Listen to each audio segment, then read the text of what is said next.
Venerdì 19 gennaio il GAM di San Giovanni Lupatoto, in collaborazione con il gruppo speleologico GAM di Verona, hanno organizzato presso Casa Novarini una serata il cui argomento tocca da vicino ogni cittadino: l'acqua che berremo. Abbiamo chiesto a Giorgio Annichini, relatore della serata, informazioni sul gruppo speleologico GAM di Verona e sugli argomenti trattati nella serata.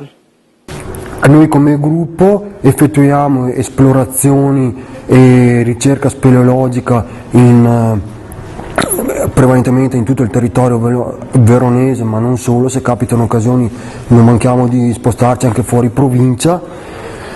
Tra le attività del gruppo aderiamo a un progetto di ricerca e catalogazione delle sorgenti, oltre che ovviamente delle grotte, che è la nostra attività principale, e occasionalmente ne preleviamo anche dei campioni d'acqua e ne facciamo anche analizzare.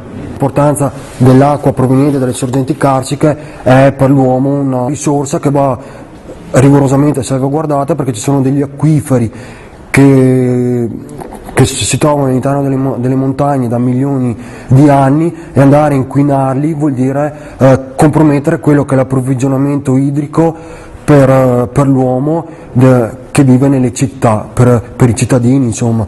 Basti pensare che, per esempio, come dicevo prima, una sorgente tipo Montorio in 5 ore è in grado di fornire tutta l'acqua necessaria a tutta la città di Verona per l'intera giornata.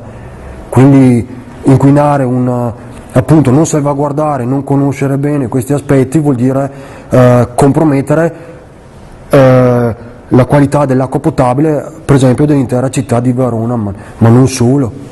E stessa cosa vale per i paesi di montagna. Spesso le grotte vengono usate come discariche. Noi come speleologi ci siamo occupati di diverse pulizie di grotte, ne abbiamo fatte 5-6 sicure, e abbiamo tirato fuori dalle grotte veramente quintali di materiali, immondizie.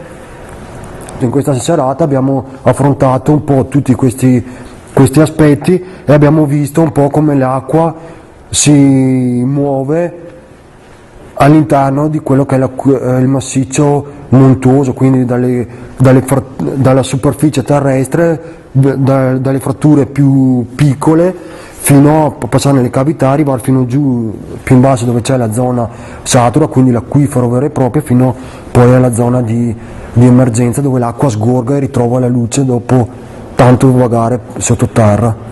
Che consiglio vogliamo lanciare a chi ci segue sul web?